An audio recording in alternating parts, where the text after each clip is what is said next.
Hi, my name is Ben Pick. I'm a DevOps and security specialist working for Coveros.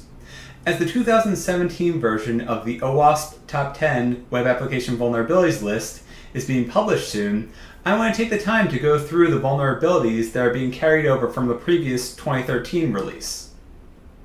During this video, I'm going to go through the number one most common vulnerability, that being injection. This originally started as SQL Injection, but has since expanded to OS, XXE, and LDAP. Now, this vulnerability occurs when untrusted data gets interpreted and executed.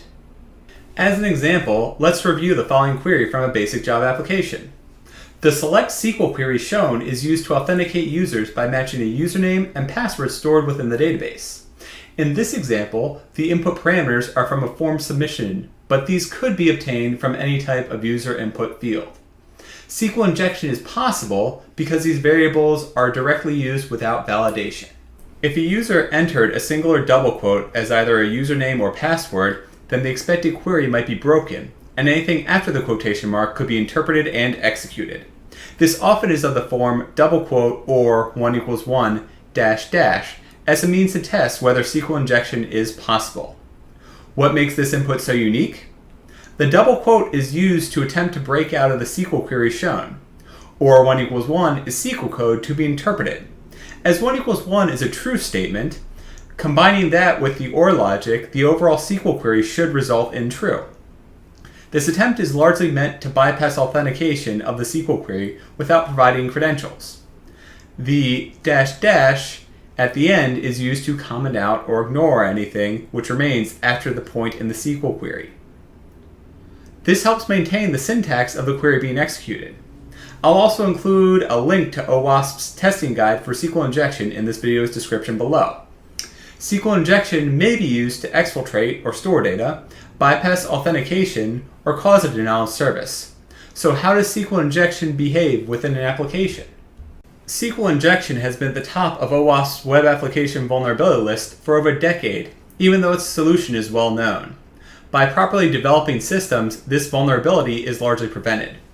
Prepared statements, or parameterized queries, are the best solution to prevent SQL injection, as the code is precompiled with bind variables acting as placeholders to reference user variables. Should a user enter malicious scripts, these are treated as benign strings and not executed.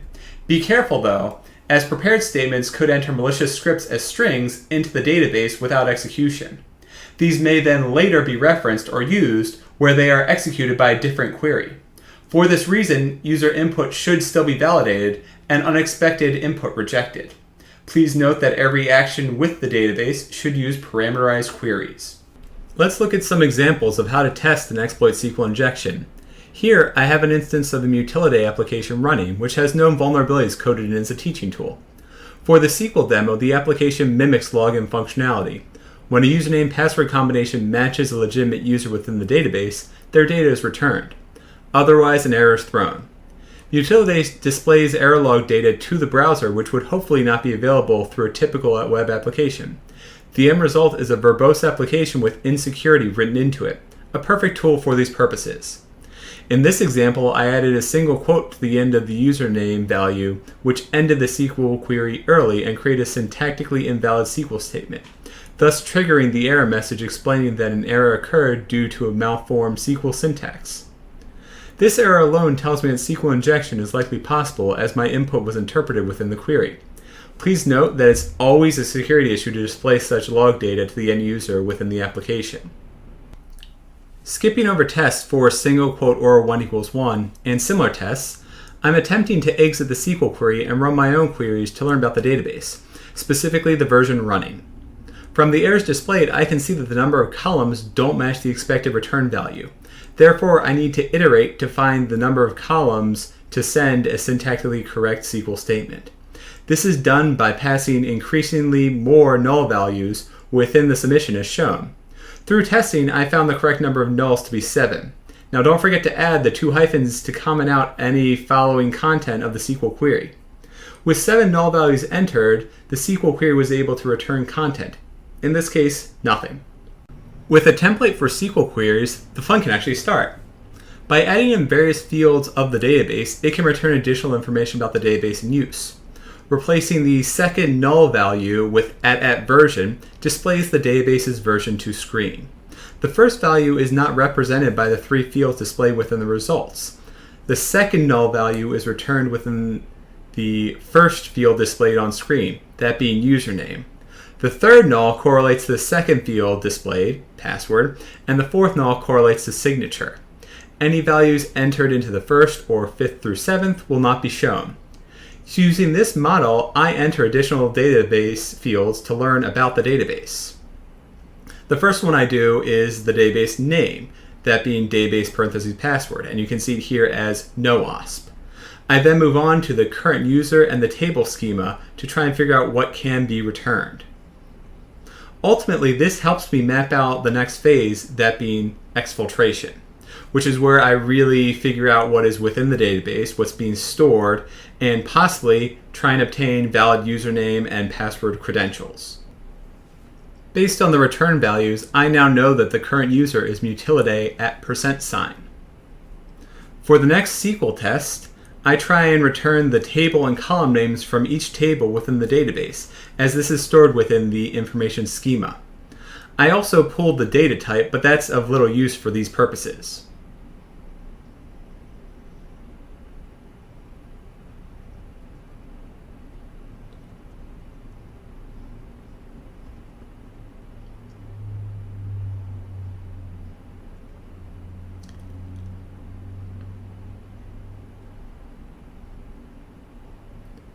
The username value correlates to the table name, the password correlates to the column name, and the signature correlates to the data type. Now, scrolling down, you'll see that there is a lot of content that gets returned. To focus my attentions, I look for specifically a table called accounts. Another common useful table to look for is users. These often include values for username and password, which might help me during future exploitations. Now, as this output is fairly cluttered, I'm going to focus in on just the accounts schema. And to do this, I perform a similar query as what was just performed, where I look up the table name, column name, and data type, but instead of looking up just the all information schema columns, I'm going to look up specifically the information schema for the accounts table.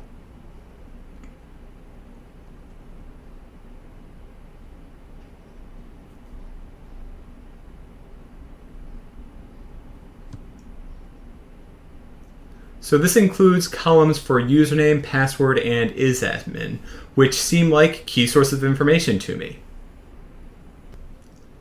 Not every column is useful, as I care mostly about those I mentioned. First name and last name have limited uses depending on the environment and conditions of the test performed. Knowing that the accounts table contains username and password and a field indicating administrators, I repeat the previous pattern and tailor a SQL query to view the stored data.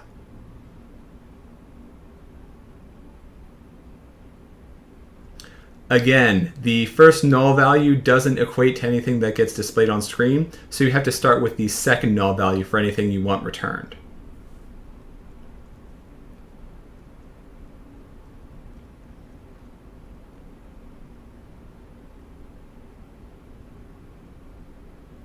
The content of the accounts table is displayed, and I take note of any users with admin credentials via the isAdmin column, that being shown as the signature as a true value.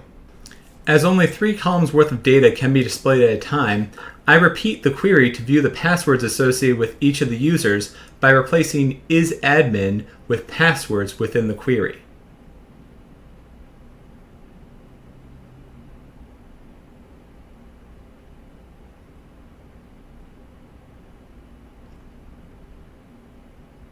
Here you can see the passwords for Adrian and admin. Now, without ever knowing a valid user or password, I was able to obtain all the information from the database. With these testing methods demonstrated, let's move on to preventing SQL injection within the applications. Properly implemented stored procedures can be used to create parameterized queries. However, this must be done with care, as stored procedures can still dynamically apply user input without bind variables, thus allowing this vulnerability to exist.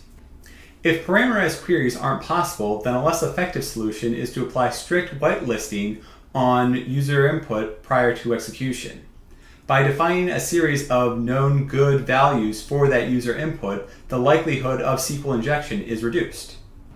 Lastly, if none of the previous solutions may be applied, then at least user input must escape special characters to prevent unexpected executions. This control is the least effective and is dependent on the unique database in use. SQL injection can be extremely dangerous for applications, but the security controls for it are well known. They must simply be applied correctly. Please join me next time as I discuss the newer aspect under the injection umbrella of XML External Entity, or XXE, injection. Take care.